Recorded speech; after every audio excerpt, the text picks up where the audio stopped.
Good evening, everyone, and welcome to Take It to the Brink, Brickyard 400 edition.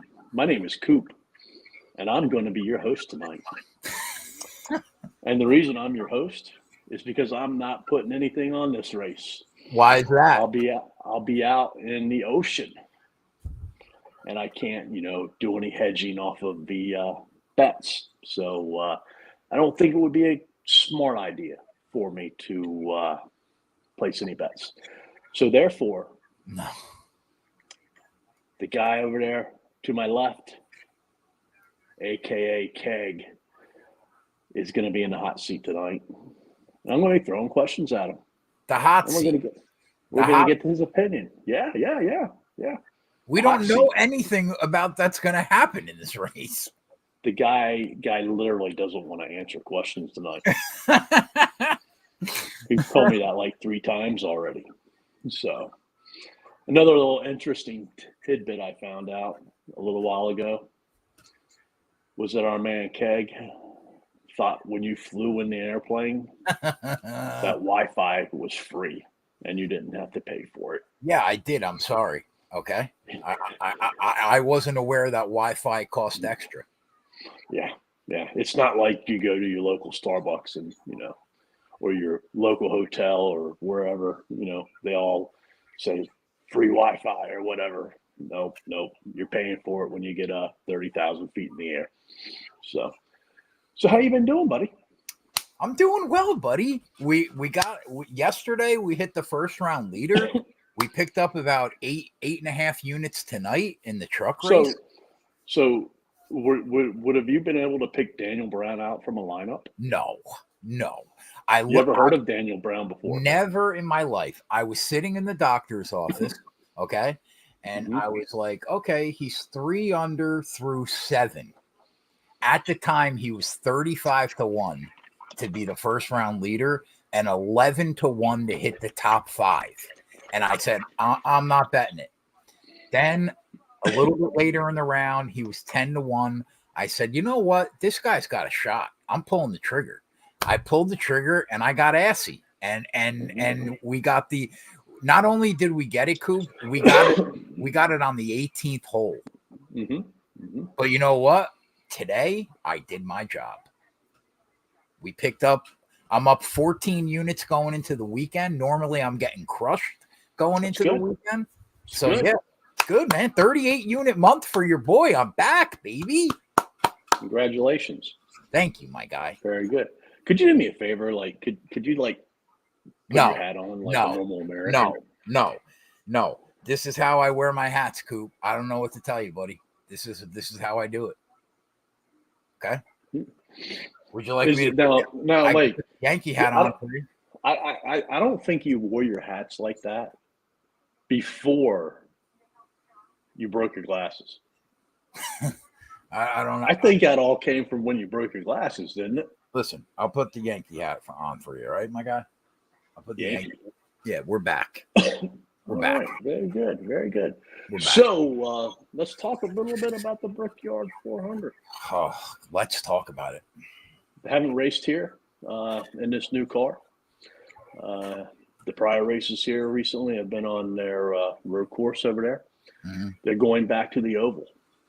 And, it's kind of interesting because I want to say last year, maybe the year before, I remember drivers saying that the oval would be a really good setup, a really good race for this particular car.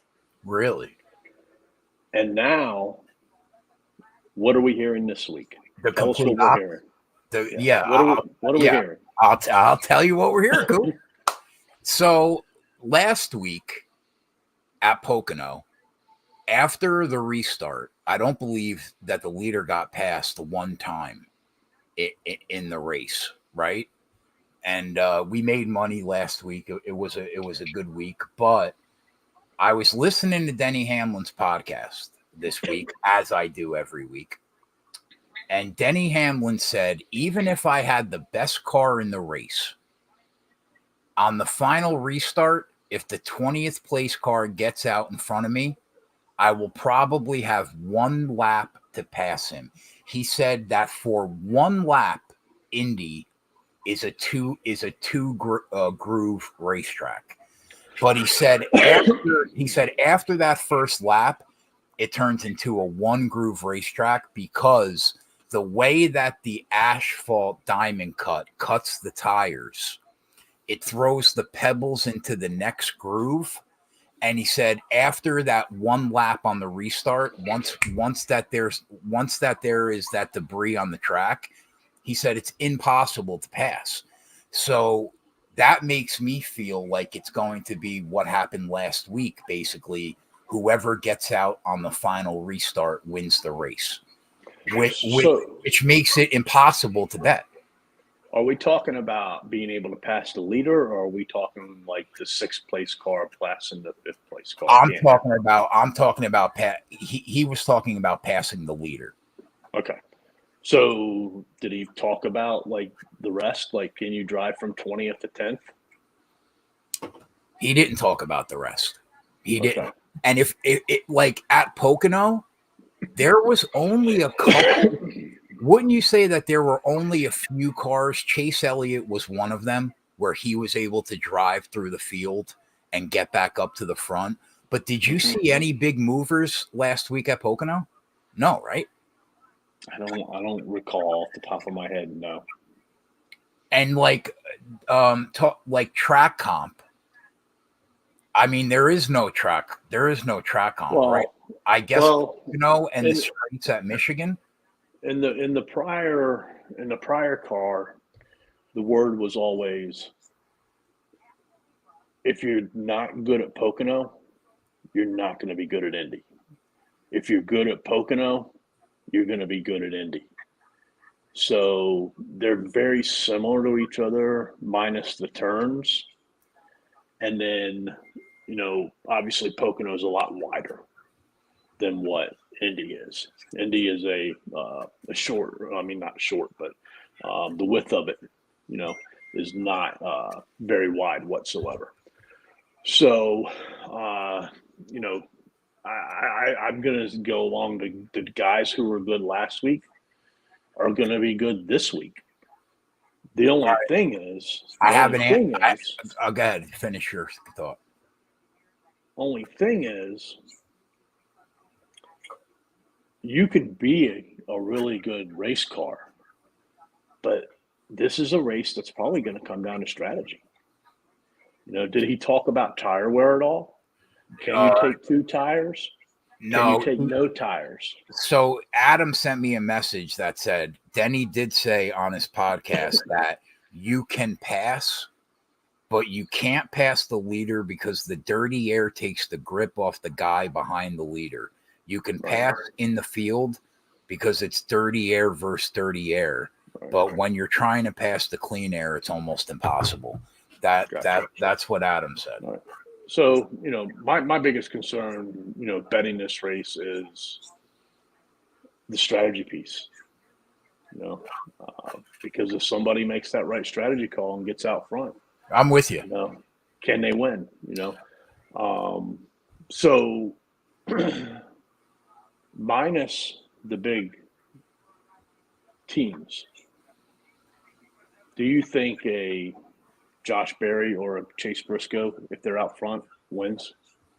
Yeah. See, I don't think anybody's if Josh Berry gets out on that final restart and after the first lap he's leading, I don't see how anybody passes him, according to what Denny Hamlin said. And Denny was faster at the test at Indy. He was faster at that test than anybody was today by like a decent margin. And he was one of the fastest cars today. And like you said, if you had speed at Pocono, chances are you're going to have speed here. If you look at the leaderboard from practice, a lot of the people, Alex Bowman, Ryan Blaney. We'll get to practice in a minute. Yeah. But I'm just saying, like, looking at the practice speeds, a lot of the people that were at the top of the board last week are on this list. All right. So if Todd Gilliland or Ricky Stenhouse Jr. find their way to the lead, can they win it? How far down does it go? Denny said the 20th place car. So, like, Gilliland's probably a top 20 car. Mm-hmm. So if Zane Smith or Carson Hocevar find their space to the lead, probably not. I don't know, man. Hocevar looked very good in practice, and Adam bet his top 10 at like plus 430. Because like his lap average times were pretty decent, but I don't know the answer, Coop. I really don't. I know who's going to be fast, but I just don't know if that speed is going to win the day on the final restart. That's the problem. Mm-hmm. Like, so from that, so then how do you approach betting the race? Like what you tried to do, Toyota, Ford, Chevy, try to get the numbers up. Like, I get it, because at that point you're guaranteed. If you can get there, you're guaranteed to pick up money. So, we'll go backwards here since we're in that position. Does a 200 to 1 Chase Briscoe interest you? 150 to 1 Todd Gilliland, 300 to 1 on Stenhouse. Pre-flop, pre-race, right no. But I'll tell you what,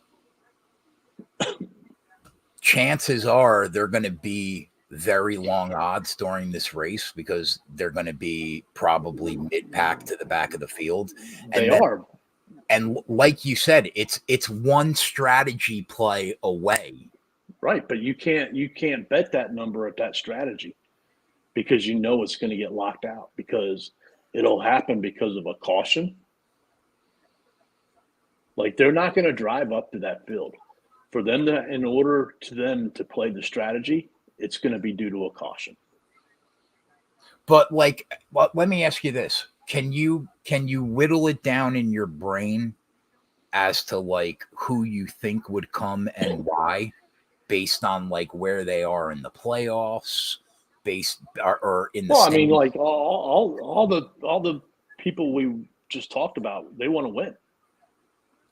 Like Briscoe, Chastain. Well, I didn't mention Chastain, but Chastain is one of those guys for sure that will try. Right. Yeah, but Chastain's 40 to 1. Yeah, right. Like a Graxon's 150, McDowell's 150, Gillen's 150, Dinger, who runs well on flats, college sucks, 150, Briscoe 200. So none of that interests you pre-flop. It does, because doesn't it just feel like a lottery ticket? Oh, it is a lottery ticket. Most definitely, it's a lottery ticket. Like, I hate to bring it up, but like when we bet Justin Haley 300 to 1 to win that race, it was live. Right. And I mean, well, we bet it live, but like we bet it like under green flag conditions live. Right. Like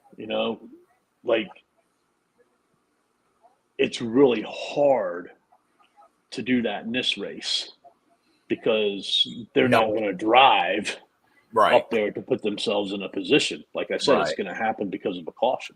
So like, I think if you're going to take a long shot, it's going to have to be pre-race. The other piece too, all right, is, do you think at the end of the race, if we see a caution with 15 or 20 laps left, we're going to see multiple cautions? Oh, yes. Normally cautions breed cautions. Right. So probably. And like that could be bad on this track, because as I talked earlier, it's not a wide track. It's got the inside barriers, on the front stretch. So, it could be a 4 or 5 or 6 car incident, collecting others. What do you think? Which is another way to bring these guys into it. Do you think it's worth it to take some lottery ticket shots? Oh man, I definitely think it's worth it this week. Definitely think it, because I don't have to worry about it. I'm not betting it. Right. So it should definitely. I think you should shoot for the moon, then. Fucking guy. No, if I was betting this race, I would not take those long shots because I mean, so much would have to happen. Because don't you think there might be an opportunity, like if that caution falls like right outside that last fuel window, like you might have an opportunity to recognize it before the sports book live, don't you think? Yeah, possibly. It all just depends upon how what it is. Yeah, it's so hard to predict. Like I think that if I was betting and looking for a long shot, we haven't gotten to them yet, but I would look into the drivers under 100 to 1.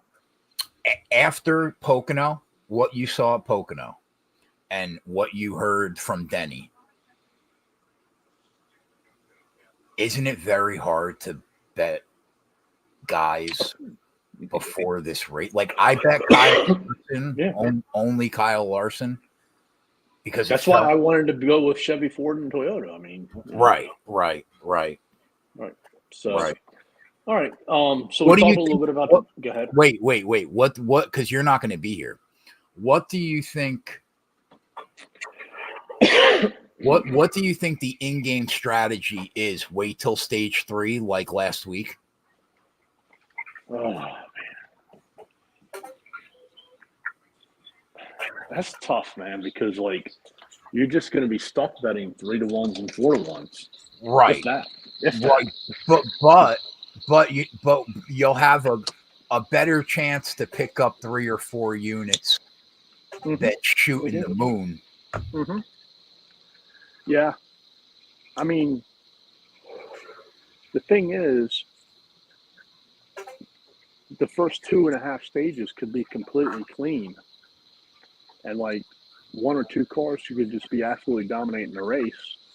And then you get that caution with 20 laps left. Right. And all hell breaks loose. Because they're all fighting. And they know that the restart's the only way to pass, probably. So yeah, it's just a tough situation all around. That's why I really prefer, like, I don't even know if I like the teams this week. I just like the manufacturers. Like Adam today was watching practice. Reddick looked extremely fast. And he bet 15-1 because you were able to bet it live at FanDuel. Right. And I thought about I was like, you know what? He's one of the fastest cars in the race. He's 15-1. Mm-hmm. Ordinarily, I would have bet that immediately. But like he could go out and lead 200 laps or 100 laps, and then he gets out 4th on the final restart, and it just doesn't matter. Mm-hmm. Mm-hmm. That's what worries me. Yep.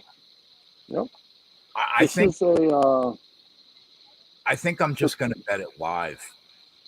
I don't know how else to. What about matchups, Coop? You think there's? I haven't looked at any of that type of stuff.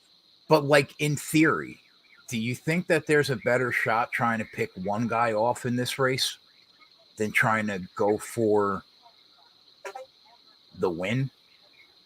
Like as heavy as we normally do? If you can find a matchup where a car is much faster than another car, right? I think that's the way to go. But I think you would just have to worry about like a bad pit stop puts them in the back, or at the end where I said if all hell breaks loose. Yeah. So another interesting piece to this race. This is the Brickyard 400. Yep, this is a crown jewel. They haven't been on this track, since 2020. Right. There's 38 cars or 39 cars, I think. entered into this race. All right. Only 3 of them have won the Brickyard. Can you name them? Only 3 people in this race have won the Brickyard, you're saying? Yep. Brad Keselowski. 1. Logano. Nope. Larson. Nope. KB. 2.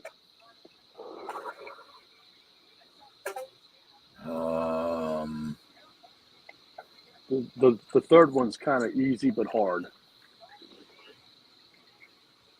Is it a Gibbs car? No. HM. It is a Toyota, though. Oh, Reddick? Nope. Bubba? Nope. It is a Toyota, though? Mm-hmm.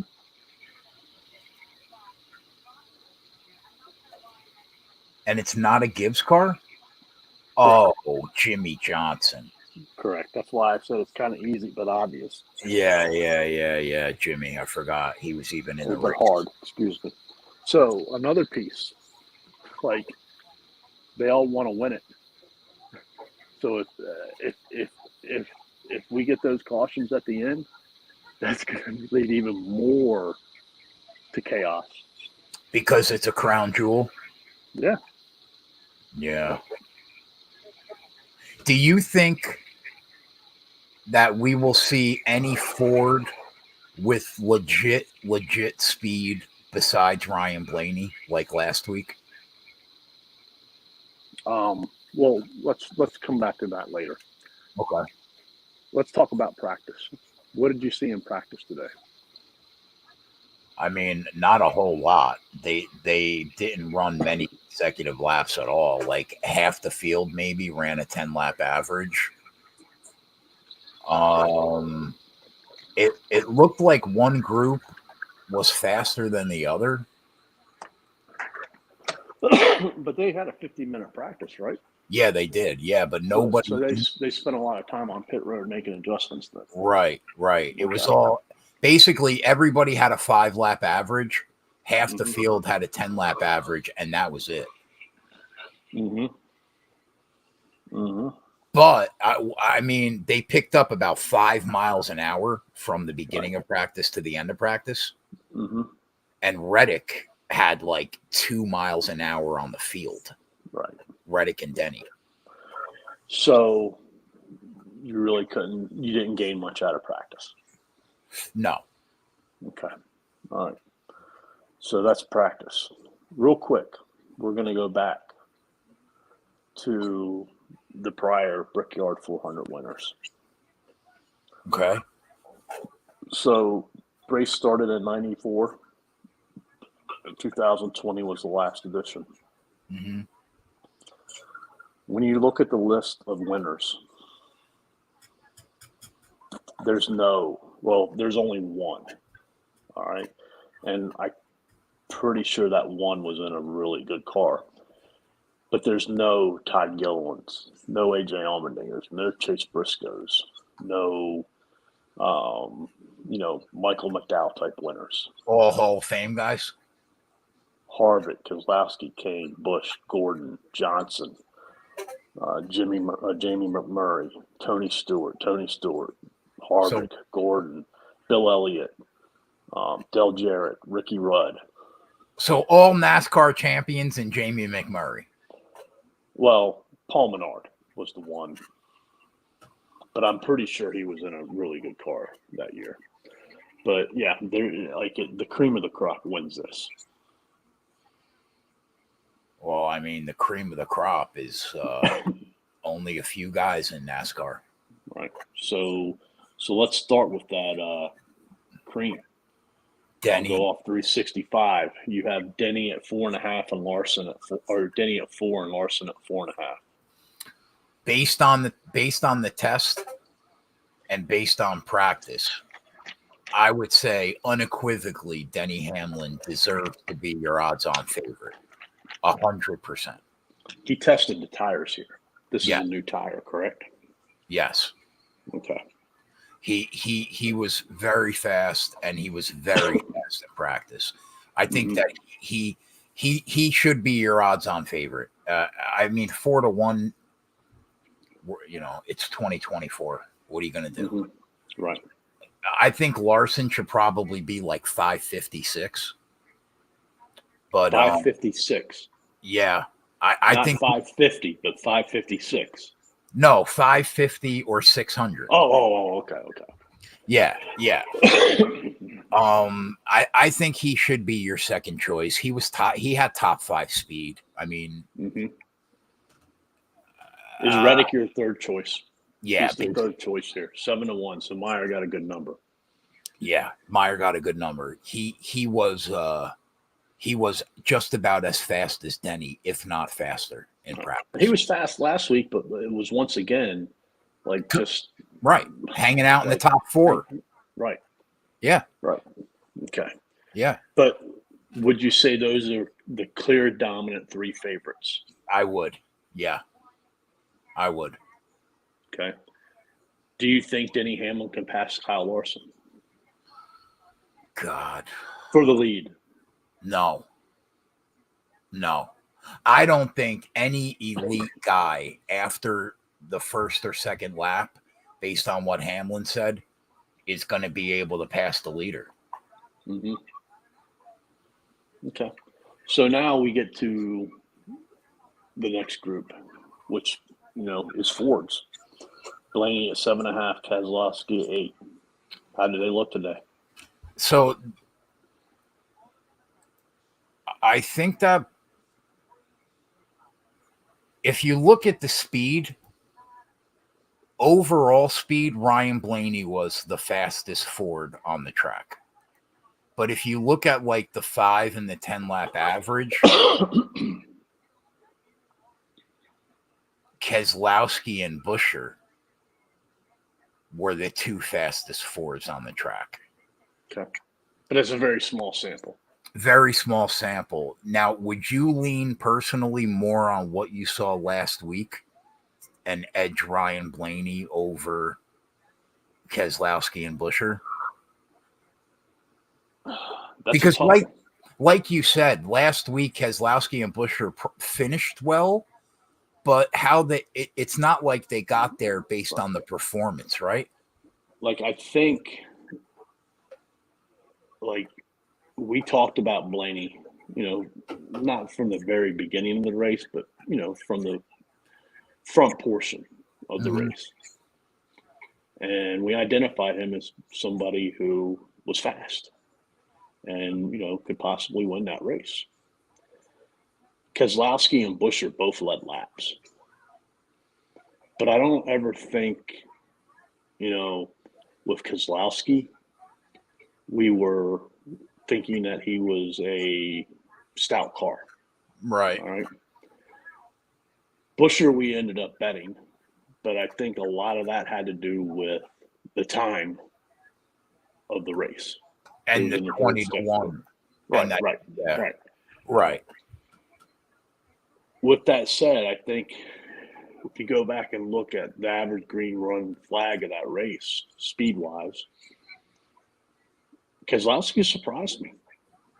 I don't know if it was because he was up front for a lot of laps, and maybe that's, making his numbers better than what they actually were. So did you think Ryan made the right call putting him as high up as he did last week? I mean, I still don't think he, like we saw, a couple cars drive from 28th all the way back up. Like, I just don't think if Keselowski was in that situation, he could have done it. Like, Buescher, like we found out, after that pit stop, I think he came out, 10th, 12th, 13th, something like that. Right. He didn't move. Yeah. Like, I don't think those cars can drive through the field. Like, I think it was totally, strategy, which got them into a place to where they could run fast. And we did see Ryan Blaney. He was one of the cars that drove through the field. So, I it's tough. Like, I think I got to give them more credit this week Okay. what I gave them last week. But I don't know. Like, I can't bet Brett Keselowski at 8-1. Hell no. No way. Do you think Busher, top Ford probably comes down to Keselowski, Busher, and Blaney? if the race stays straight and green, yeah. Right. I do. So, that's it's just tough to bet any of those Fords At other than Blaney. eight, I mean, that price on Keselowski is egregious. 8-1. That's crazy. Like Busher 16. That's probably where Kes should be, right? I mean, maybe slightly better than 16. They're basing it off statistics and data and things like that. So,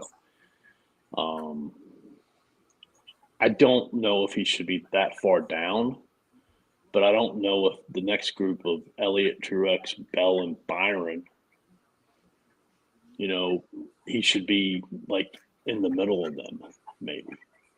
One quick note before we move on back to Kyle Larson for a second. Do you think all the laps that he logged on this track this year, getting ready for the Indy 500, will give him an edge in some type of way over the other guys on the track? No. He logged a lot of laps on this track this year. No. Oh, say that question again. Do you think that Kyle Larson logging all the laps this year at Indy, getting ready for the Indy 500, will give him any type of edge? No. Okay. No. Completely different car, different speeds, different, no. I thought the question was, do you think Keselowski, having run all the laps, because even if you look at a list of those numbers, he has more experience here than most of the people. I don't think that experience is going to help him because of the car. Okay. So now we have Elliott at 10, Bell, Truex at 12, and Willie B at 14. Chase Elliott is interesting because he was definitely one of the best cars on the track last week, for sure. And he surprised me, ran way better than I thought he was going to run. But if you look at practice, he was the slowest Hendrick car. Larson and Byron and Bowman were pretty close. And then Elliott was maybe 10th or 11th in speed. But he was so damn good last week, Coop, that I kind of think he could be a factor. Like, I think that he's one of the cars to watch, much like Blaney, based on what we saw last week. I think that the double-digit number on Elliott, based on what we saw at Pocono last week, is probably a fair number. What do you think? I don't know. I was surprised by how good he was last week. Yeah, for sure. Which makes me wonder, was he really good? Did he pull maybe a Keselowski and we really didn't note it? And because he never led, did he? Mm-mm. Was he ever in second? Yeah. He was? Yeah. Okay. I don't know.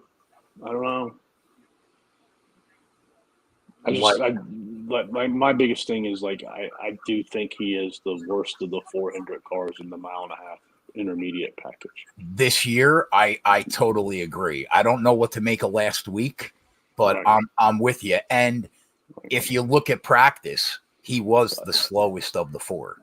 Right. But I will say one thing that he's got going for him is he has that name that would fit the Brickyard 400 winners. Right. Marty? Yeah, Marty. Marty didn't have it today. He wasn't that good. I don't. And what did you think of him last week? He was He was nothing really, was he? He was nothing, solid, but solid, but yeah, right. Solid, but not spectacular. Right. Yeah, Bell is an interesting one to me because he's so good on flat tracks that I kind of think, even though he was nowhere to be found really last week, I kind of feel like he could show up here. But you know, he was the third fastest Toyota behind Reddick and Denny. I don't know. Bell is intriguing just because of how good he is on flat tracks. What do you think? What did you think about what you saw from him last week? Nothing. I didn't think he was relevant whatsoever, was he? He wasn't. No, he wasn't. No. I would have a hard time playing either one of those two. Marty or Bell? Yeah. I'm with you. Pre-race. Yeah, for sure. Will he be? He was fast. And he was fast last week. I could see a world where I'm getting on Will Byron. I'm not betting anybody else pre-flop to win in the outright market. I'm going in with Kyle Larson. If I was going to bet somebody else, it would probably be Denny. But like right behind Reddick, Denny, and Larson, right behind those three, you could make an argument that Byron could potentially be the fourth best car on the track or the fifth best car on the track. So I think he's one to watch. What do you think? Like, I think, like, if you look at it from a name perspective, Hamlin and Larson's name I could see on the trophy. Mm-hmm. If you're looking for, I don't want to say a surprise, but maybe a name that I don't want to say doesn't deserve to be on that list, but they still got to build their future, and they definitely could on down the road. It would be Reddick and Byron. Yeah, like I think if I was going into this race betting, you'd bet those four. Same, yeah, same. But you really run the risk of being exposed and them getting just totally shit out of luck. I'm with you though; those would be my four too. Like definitely those three, and then after that, you can make a case that Byron looked the best. So, yeah, I'm with you. I would bet Byron. I would bet Byron before I would bet Keselowski and Buescher. I'll tell you that. Definitely. Yeah. We talked about Buescher at 16, Logano at 18. I have no interest in Joey Logano, Coop. He's been fucking awful. He's been so he luck boxed that win to get into the playoffs, but he hasn't been good. I have no interest. What do you think? Yeah, I 100% agree with you. But like his name fits the script. His name fits the script, man. Yeah. And like, I hear you.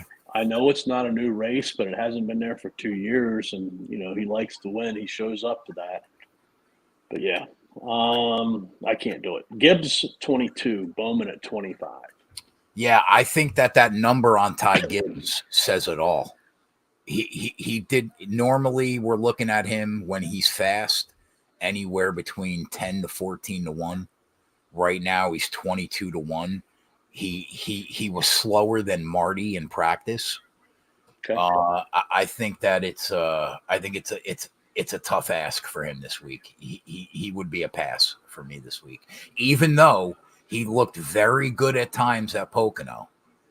I would say he would be a pass for me this week. Bowman at 25, Chastain at 40, Bubba at 50. Alex Bowman looked looked very solid at Pocono. He's got a little momentum right now. He was a top 10 car in terms of speed in practice.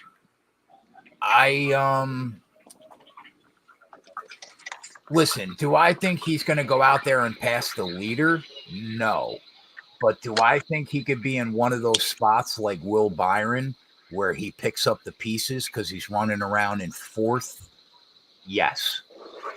So I think that, Bowman is I think he's a car to consider this week. One of the longer shots to consider, but a car to consider. What do you Chastain at 40? Chastain at 40? Chastain at 40 to me is interesting only because he will be one of the cars to stay out and try to steal a win. Mm-hmm. So for that reason, not based on performance, but based on strategy, 40-1, that's interesting to me. Yeah. Bubba, 50. No. Fuck out of here. No. Nope. Why? Because he's not good at driving cars. I mean, he hasn't. I think that's a false statement. He hasn't had the speed on mile and a halves this year that he had all last year. He is consistently trying to just sneak into the top 10. And to be honest, he's probably finishing above the performance of the car lately. So I just don't think, if this was last year and he was 50, I would consider it like we did many times last year. But he wouldn't be 50. Yeah, true. He probably wouldn't be 50. But yeah, no, I just don't see it. I just don't see it.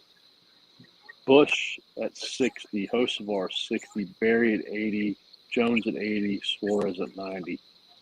Yeah, the two people that interest me here would be Hocevar and Barry. Do you know that they're lining KB? Will he finish the race at -110? That's where he's at right now. Will he finish the race? I think it was Caesars, I want to say. But there's a book out there offering will he finish the race at a coin flip. Okay. So, no. But Hocevar did not look bad. So I think he's one of those guys that could kind of. Does his name fit the list of winners? No. He's a rookie. None of these guys' names fit the list of winners. No. None of them. Okay. No. So we identified Denny Hamlin, Kyle Larson, Reddick, and Byron. 4 drivers you would be willing to bet. Pre-flop. Yeah.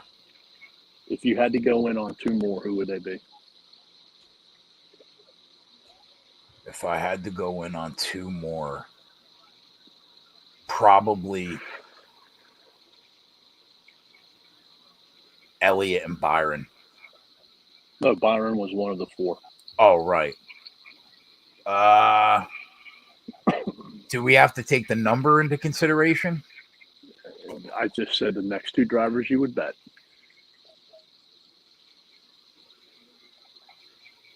Elliott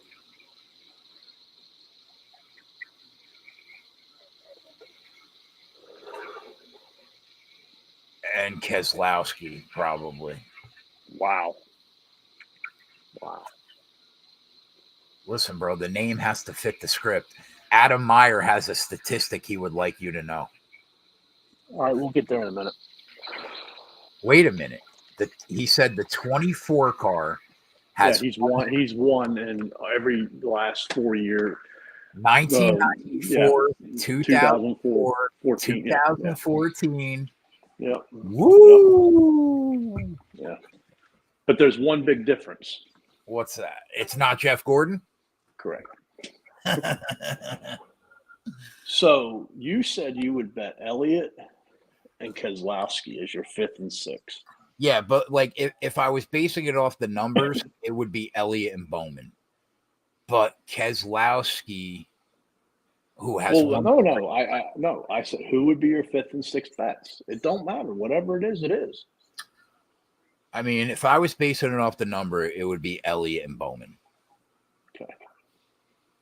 My 5th and 6th, I agree with Bowman. All right. Don't say And don't say Ty Gibbs. Don't say it. and Don't fucking say Ty Gibbs. and to be honest with you, Bowman would be fifth. Okay, who's number 6? Don't say it, Coop. Don't say it out loud. Bubba Wallace. Oh, fuck off. Get the fuck out of here. I'll hold that bet. How much you want to bet on him? I'll hold that ticket for you. Snug while you're on vacation. He showed speed. He showed speed last week, and he very well could have sat on the pole. He had a bad lap. You're out of your mind, Coop. Something about it, like he would be, like I said earlier, Reddick and Byron would be the two younger, that don't fit the winners. He would be the third one. And a lot of it's the number, too. A lot of it's the number. Garrett said Bubba fits the script. He does not fit the script. A lot of it's the number. All right. I get the number. I get 50 for a Toyota. I get it. Todd has a question. What are your thoughts as a long shot on Austin Cindric? I mean, he did show speed in practice. But man, he has not been great on 1.5-mile tracks this year. I think it's a tough ask for Austin. Maybe a top 10, but I think it's a tough ask in the outright market. What do you had to rank the manufacturers? How would you rank them? Toyota, Chevy, Ford. I have to give Reddick and Denny. How close is Toyota and Ford and Chevy? Close. I don't think Larson, Byron, and Bowman are far behind Reddick and Denny, but I would still give Toyota the edge. But Toyota last week was even money to minus 110. Mm-hmm. Now they're 130, 135. Ford was 475 last week. Now they're 230. That's a little. I think Chevy was in the 150, 160 ballpark, and now they're 190. Don't you think 230 is an overreaction? It's definitely an overreaction, but I think 3.25. Yeah, I'll buy that. I mean, there's really only 3 cars, I feel, in a clean race that can win. But the problem is that none of them might be able to pass anybody. Mm-hmm. That's what's so crazy. Mm-hmm.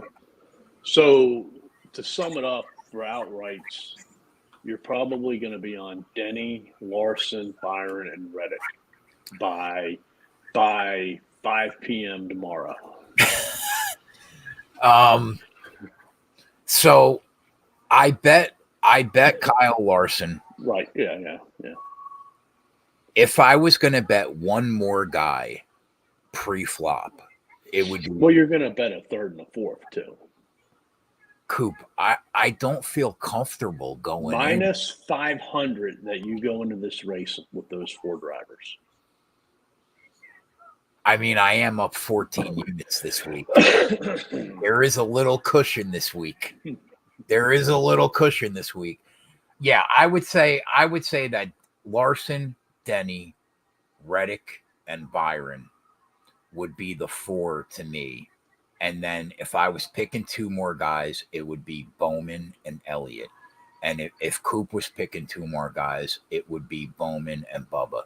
So we agree. We're pretty close. Mm-hmm. But I do worry about Blaney, Kez, and Busher because you just don't know how good they're going to be during the race. Mm-hmm. But yeah, I'm in agreement. I'm pretty close to where you're at. So, moving off of the outrights, are you going to try to get on the manufacturer? I know the numbers are low. which means you've got to take a lot of chances. You know, I took chances with golf, and it didn't work out. I probably took more chances than what I needed, but I was trying to win a bag. You?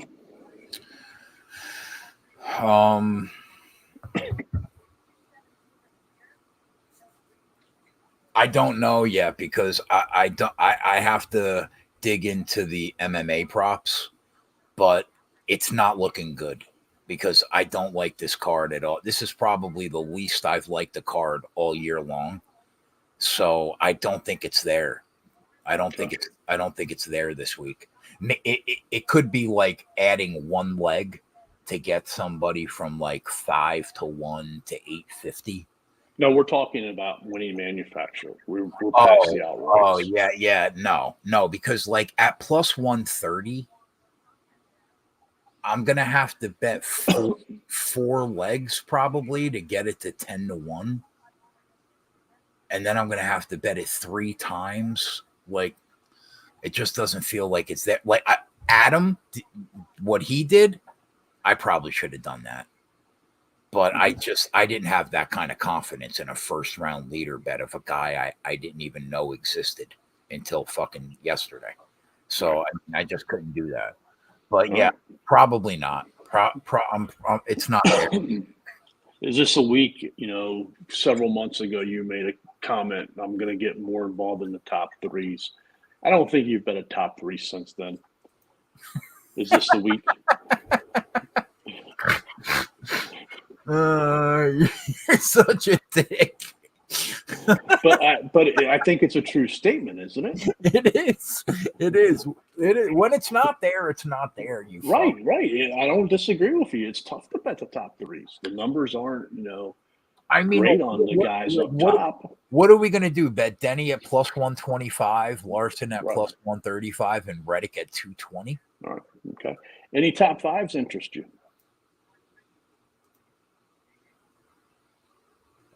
I have 2.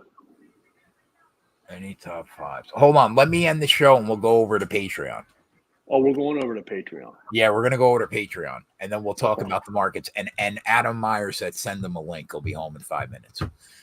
So, all right, boys, we're going to head over to Patreon tomorrow. Oh, hold on. One more minute. One more comment. Go ahead. Some flights are free. Also, if you sit in business or first class, like us 2 mutts, we don't sit. Yeah, we don't sit in first class like Diego. Yeah, come on, Yeg. We're paupers. We're paupers, bro. Come on, we're not you. Like, I'm the last person aboard the plane.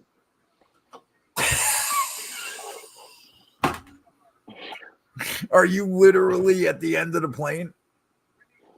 Oh, that's not how they do it. They do it by like how you choose, if you want to pay more and less, and so okay. People that want to pay the less, get the raw end of the stick. Yeah. All right, boys. So listen, tomorrow we will be live at 3:30 on Patreon all day and night.